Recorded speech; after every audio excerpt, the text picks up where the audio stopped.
Саламатсыздар ма, менің тұрақты қолдаушыларым. Бүгін сіздерге өте керемет сәбіз қосылған, оңай әрі тез уақытта дайын болатын осындай керемет пирогтың жасалу барысымен бөлісетін боламын.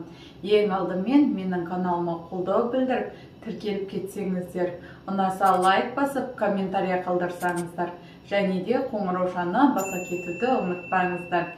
Сіздердің әрбір қолдауларыңыз мен үшін маңызды. Ал ендеше пирогымыздың жасалу жолын бастаймыз. Бұл пирогты жасау үшін бізге қажет болады сұйық май, шекер,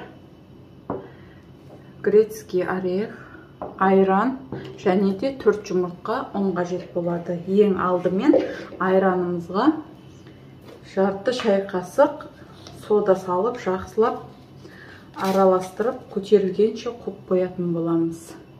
Бізге сода бұл айранның қышқылданын алу үшін қажет болады. Егер айрандарыңыз тұщы болатын болса, сода қосуды қажет етпейді. Байқасаңыздар, көпіршіп жатыр. Өзінің массасы ұлғайды. Жақсылап осылай араластырып қойып қоямыз. Енді ыдысымызға жұмыртқамызды жарып қосып аламыз.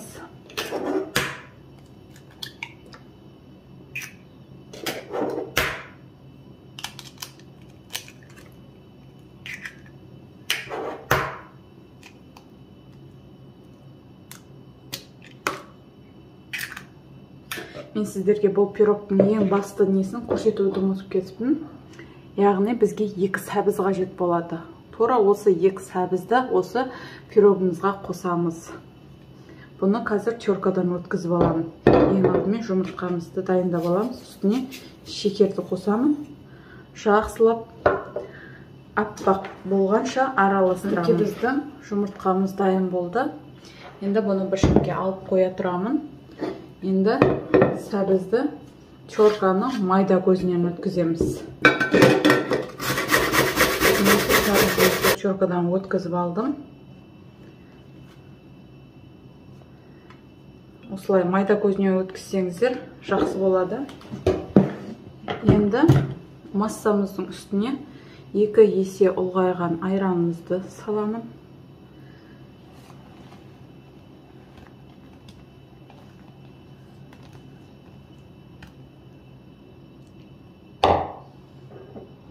Сұйық майды құямын. Және де сәбізді саламын.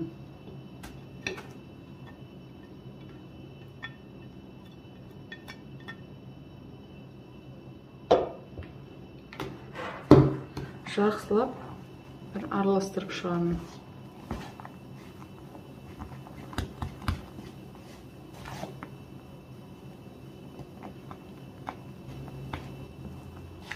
Міне араластырып алдым. Енді ұнды да сіздерге көрсетейін. Кесемен өлшеп салайын сіздерге.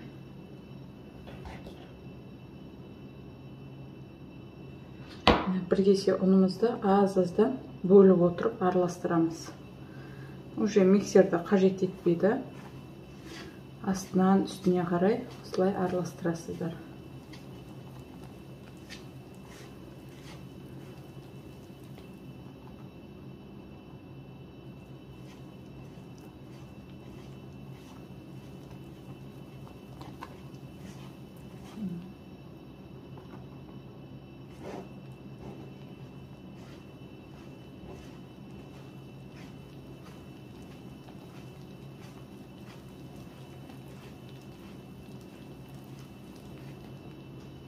Екінші кесе ұнымызды саламыз. Бұл шай кесе. Міне, екінші кесе ұнымызды салып атырмын.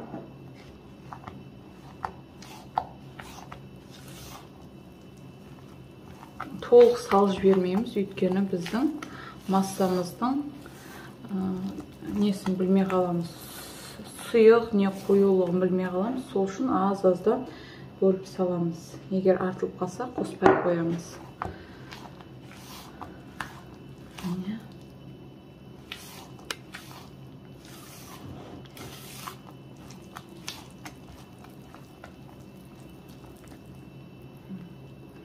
Бізге әлі ұн қосу қажет болып тұр.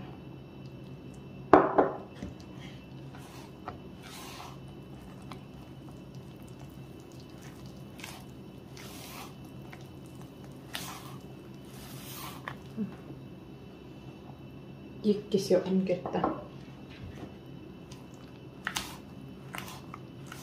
Осымен біздің массамыз дайын.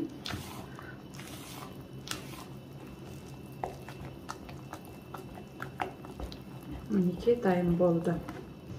Енді осы массаның үстіне грецкий орехтерді майдалап саламыз. Пышақпен бөліп салсаңыздар да болады, немесе осылай ірілеу күйінше салсаңыздар да болады. Маған осылай ірілеу қосылған ұнайды. Бұл пирогты бүкіл бала да жейді, үлкен кісілер де ұнатып жейді. Вообще ең күшті, ең дәмді пирог. Қалған дәнді бетіне әрлеуге алып қаламын. Енді осыны жақсылап араластырып формаға құятын боламыз.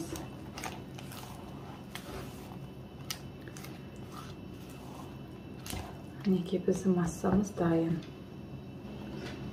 Бұл пирогты үлкен формаға құйып пісірсеңіздер де болады. Ол кезде көлемі биіктігі аздап пәстеу болады. Ал егер 40-та 30 формада пісірсеңіздер, көлемі әдемі шығады. Өздеріңіз үйде бар формамен немесе әсел пештің формасымен де пісіре берсеңіздер болады.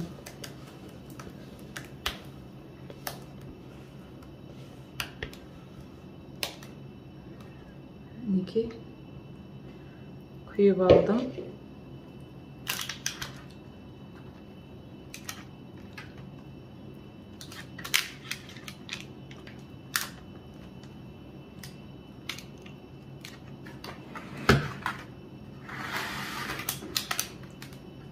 Енді қызып тұрған 180 градуста 30-35 минут аралығында пісіріп алатын боламыз. Пирогымыз пісті.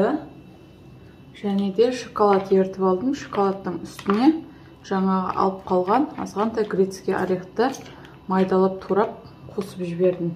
Енді осыны суыған пирогтың үстіне қолмен қосып шығамын. Барлық бөлігіне жапып шығамыз.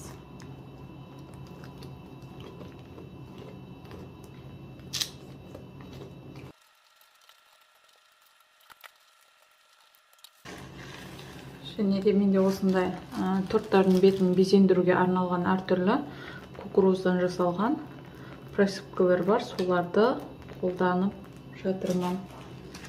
Фисташки бар. Оны да қосып жіберемін.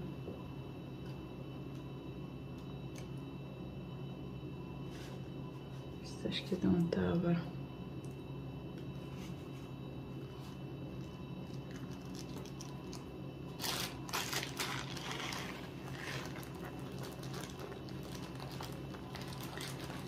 Енді кесіп ұсына берсек болады. Сіздер де менің рецептімен жасап көріңіздер. Өте керемет, балалар мен үлкен кісілердің сүйікті тәттісіне айналады. Сіздермен болған мен, Накипбекова Гүлжанар.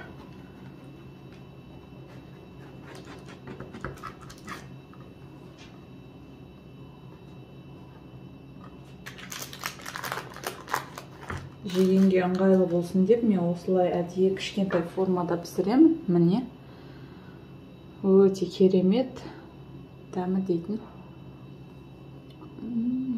ерекше пирог.